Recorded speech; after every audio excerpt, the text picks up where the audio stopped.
Hello बच्चों, इस question में हमें गिवन है plot the following number of a complex number plane and find their absolute values. तो फर्स्ट में हमें गिवन है 2 आयोटा, सेकंड में गिवन है अंडर रूट -3 एंड फोर्थ में गिवन है -4/3 आयोटा। तो सॉल्व करते हैं बच्चों क्वेश्चन को। तो इस क्वेश्चन के लिए जो की कॉन्सेप्ट है वो देख लेते हैं पहले। की कॉन्सेप्ट, यहाँ पे की कॉन्सेप्ट हमारे पास क्या होगा बच्चों, यहाँ पे a complex number z, a complex number z represent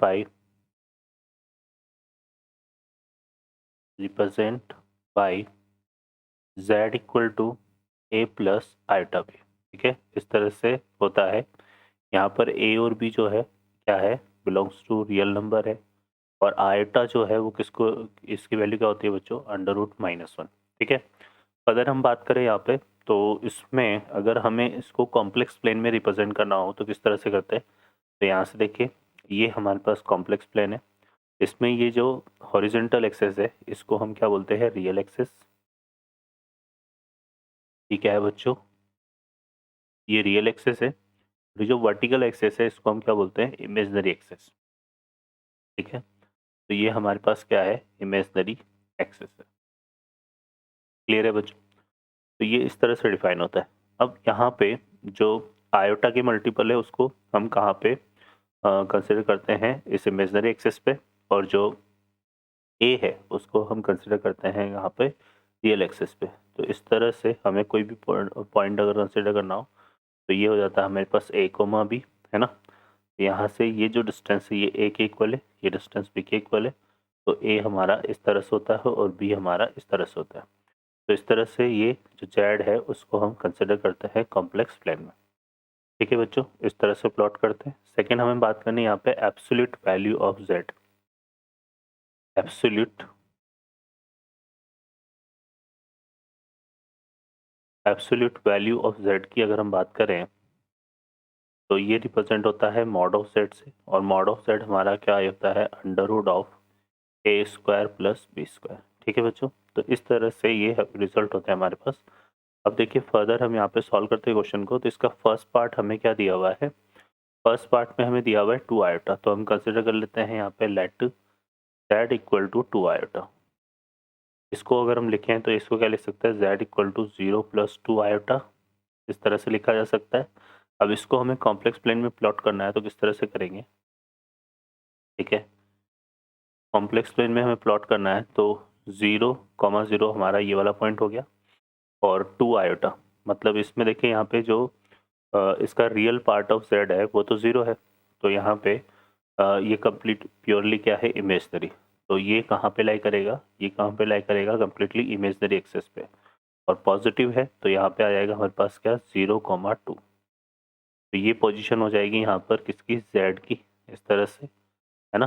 तो ये आ जाएगा हमारे पास कॉम्प्लेक्स प्लेन में। ये वाला एक्सेस तो क्या है यहाँ पे, रियल एक्सेस, और ये वाला जो एक्सेस है ये क्या है बच्चों, वर्टिकल एक्सेस क्या है यहाँ पे, इमेजनरी एक्सेस।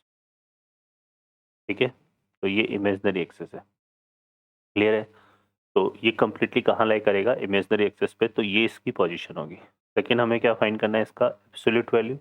एब्सोल्यूट वैल्यू क्या हो गई, मॉड ऑफ z, जो कि कैसे डिफाइन होगी, अंडर रूट ऑफ 0 का स्क्वायर, और यहाँ पे क्या जाएगा 2 का स्क्वायर। 2 का स्क्वायर कितना होता है 4, 4 का अंडर रूट कितना हो गया 4। ठीक है ना, क्योंकि 0 का स्क्वायर तो 0 होगा, 0 प्लस 4 क्या होगा 4, 4 का अंडर रूट कितना आ गया बच्चों 2। तो ये यहाँ पर एब्सोल्यूट जो वैल्यू है वो कितनी आ जाएगी 2। ठीक है, सेकेंड पार्ट पर आते हैं। सेकेंड पार्ट में हमें जो नंबर गिवन है वो गिवन है -√3। ठीक है ना, यहाँ से z इक्वल टू क्या गिवन है, अंडर रूट -3। इसको क्या लिख सकते हैं, अंडर रूट -1 अंडर रूट 3। तो ये हमारा क्या बन जाएगा, अंडर रूट 3 आयोटा। ठीक है, तो ये होने क्या बच्चों, क्या z equal two plus √3 iota. अब इसको देखें तो ये भी क्या है, हमारा प्योरली इमेजनरी नंबर है, और प्योरली इमेजनरी नंबर है तो ये कम्प्लीटली इमेजनरी एक्सेस पर ही लाई करेगा। ठीक है ना, तो इसकी भी जो पोजीशन है हमारे कुछ इस तरह से जाएगी। ये तो हमने क्या ले लिया, ओरिजिन 0, 0। ये क्या हो गया, रियल एक्सेस, और ये कौन सा एक्सेस है बच्चों, हमारा इमेजनरी एक्सेस। ठीक है, तो ये इमेजिनरी एक्सेस है। तो यहाँ पे कम्प्लीटली इस पर लाई करेगा ये 0,√3 यहाँ ले लेंगे हम इस तरह से इसको, और ये हमारा क्या हो जाएगा z। ठीक है, तो ये इस तरह से कॉम्प्लेक्स प्लेन में लाई करेगा। ठीक है, अब इसकी एब्सोल्यूट वैल्यू निकालनी है तो मॉड ऑफ z फाइंड करना है, तो आ जाएगा अंडर रूट ऑफ 0 का स्क्वायर एंड √3 का स्क्वायर।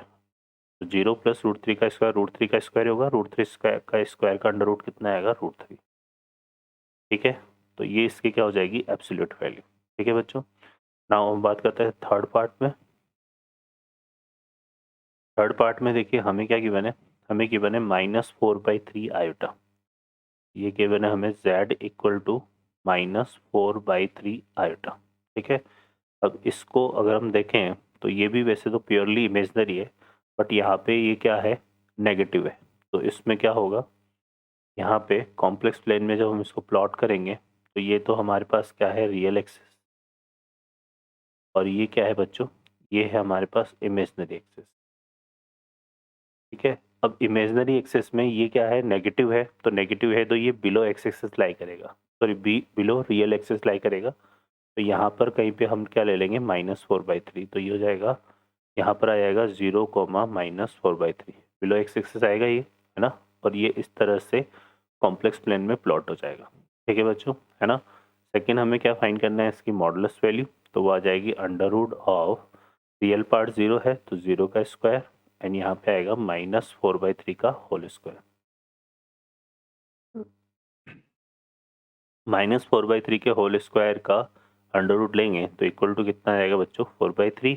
तो जो मॉडुलस ऑफ z है वो हमारा कितना आएगा 4/3। तो ये तो इसकी क्या हो गई एब्सोल्यूट वैल्यू, और ये हमने इसको रिप्रेजेंट कर दिया कॉम्प्लेक्स प्लेन में।